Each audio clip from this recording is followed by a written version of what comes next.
नमस्कार दोस्तों, मेरा नाम अनिल सोलंकी है। मेरे यूट्यूब मंच लाउड जाट वॉइस में आप सबका स्वागत है। दोस्तों, हमारे देश में नकली किसान, नकली पहलवान, नकली साइंटिस्ट, नकली समाज सेवी, नकली आंदोलन और यहाँ तक कि नकली शंकराचार्य भी मिलते हैं।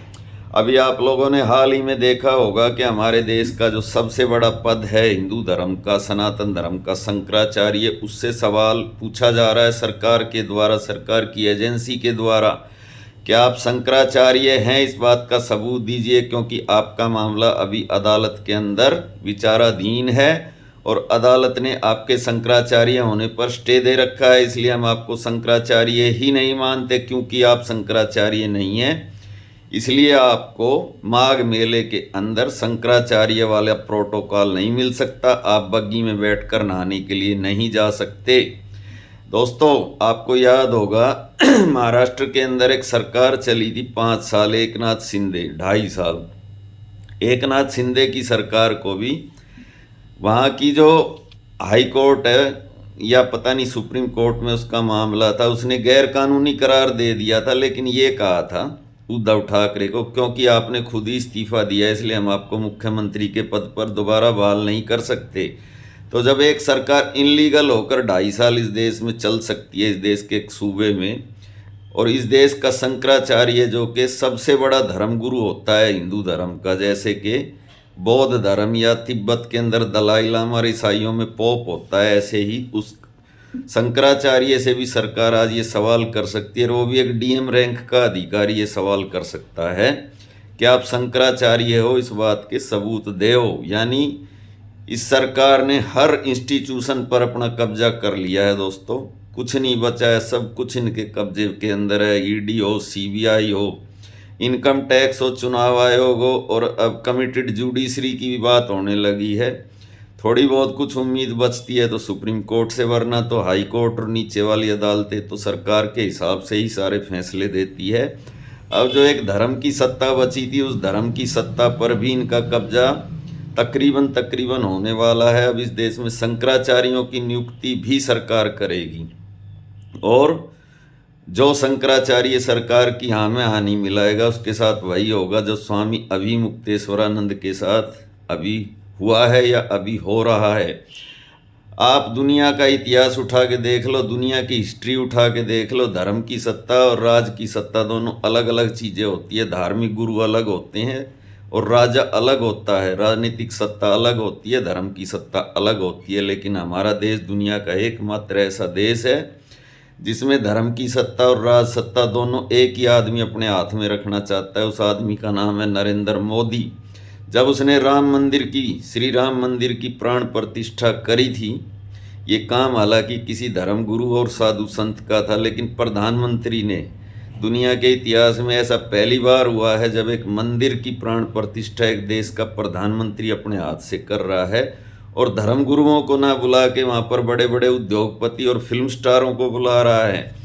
इसी धर्मगुरु ने, इसी शंकराचार्य ने इस बात की आलोचना करी थी कि अधूरे मंदिर की प्राण प्रतिष्ठा नहीं हो सकती धर्मशास्त्रों के अनुसार। उसी बात का बदला आज शंकराचार्य से लिया जा रहा है। और जो धर्म की बात करने वाले लोग हैं उनकी जुबान तालू से चिपकी हुई है, उनके मुंह में दही जमी हुई है। मैं उन लोगों से सवाल करता हूं कि इस देश में जब भी कोई आंदोलन चलता है, इस देश में सबसे लंबा, और इस देश का नहीं पूरी दुनिया का जो सबसे लंबा आंदोलन चला, जिसको किसान आंदोलन कहा जाता है, जो कि 1 साल से भी ज़्यादा चला, और उस टाइम में चला जब पूरे देश में कोरोना का खौफ और आतंक था, लोग अपने घरों के अंदर दुबके हुए थे, मौत सबका पीछा कर रही थी। किसान आंदोलन के अंदर एक भी आदमी को कोरोना नहीं हुआ, तथा पूरे 1 साल तक उन्होंने आंदोलन करके सरकार को घुटनों पर लाए। उन किसानों को नकली किसान कहने वाला भांड मीडिया और इस देश के जो चरण चुंबक जो लोग हैं, जो सरकार की रात दिन महिमा मंडन करने पर लगे हुए हैं, उन लोगों से मैं सवाल पूछता हूं कि जो किसानों को नकली बताते थे, आज मुंह खोलें और बताएं कि शंकराचार्य इस देश का असली है कि नकली है। और ये सरकार जो धर्म की सत्ता को राजनीतिक सत्ता के कदमों के नीचे रौंदना चाहती है, वो इस सरकार से सहमत हैं या असहमत हैं? ये वही लोग हैं जब इस देश की बहन बेटियां, इस देश की वो बहन बेटियां जिन्होंने इस देश का मान सम्मान बढ़ाया, इस देश के लिए ओलंपिक के अंदर मेडल जीत के लाई, जिन्होंने विदेशों में भारत का तिरंगा झंडा लहराया, विदेश के पोडियम पर खड़ी हुई उन बहन बेटियों ने जब एक गुंडे के खिलाफ आकर जंतर मंतर पे धरना दिया, और वो गुंडा जो अपने मुंह से ये बात स्वीकार करता है कि मैंने बंदूक से एक आदमी की हत्या करी है, और वो गुंडा जो कि टाडा जैसे आरोप में जेल में बंद रह चुका है, बृजभूषण शरण सिंह, जिसने दाऊद इब्राहिम के लोगों को अपने घर में पनाह दी थी, वो गुंडा, उस गुंडे के समर्थन में इस देश का सारा भांड मीडिया, सारे भाट चरण चुंबक लोग आकर खड़े हो गए थे और उन पहलवानों को नकली पहलवान कह दिया गया था, और ये कहा गया था कि ये सारे चले हुए कारतूस हैं, इनका कैरियर ख़त्म हो गया, अब इनके बस की मेडल जीतना नहीं है, इनके बस की कुछ नहीं है, इनका कैरियर ख़त्म हो गया, और ये सारे एक ही बिरादरी के लोग हैं, सारे जाट पहलवान हैं, और इन जाटों को सरकार से दिक्कत है, प्रॉब्लम है,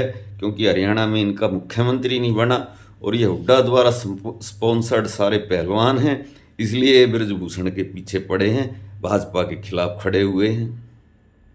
उसी विनेश फोगाट ने, जिसको चला हुआ कारतूस बताया जा रहा था, जब ओलंपिक के फाइनल में जाकर दिखाया तब इन लोगों की जीभ तालू से चिपक गई, इनके मुंह में दही जम गई, तब इनको पता चला कि ये जो विनेश फोगाट है चला हुआ कारतूस नहीं, इसके अंदर आज भी वही आग, वही जज्बा आज भी जिंदा है। लेकिन इन पहलवानों को भी इन्होंने नकली पहलवान करार दे दिया था।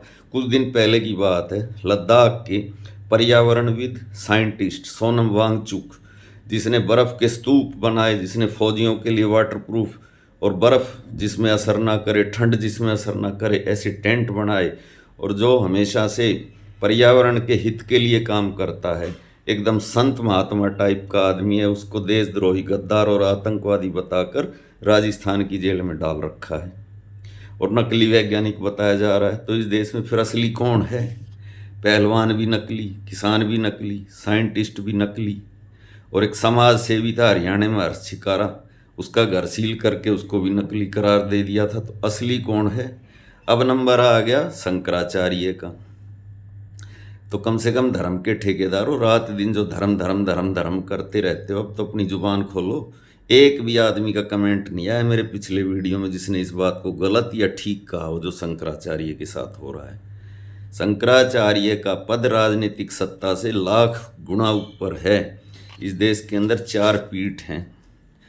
4 पीठ की स्थापना आदि शंकराचार्य ने करी थी 7वीं या 8वीं शताब्दी के अंदर, 700 और 800 ईस्वी के बीच में। उत्तर में ज्योति पीठ उत्तराखंड, जिसके कि शंकराचार्य अभिमुक्तेश्वरानंद हैं, जिनके साथ अभी ये सब हो रहा है। दूसरे दक्षिण में श्रृंगेरी पीठ कर्नाटक में, तीसरे पश्चिम में शारदा पीठ द्वारका गुजरात में, और पूर्व में गोवर्धन पीठ जो कि उड़ीसा में है।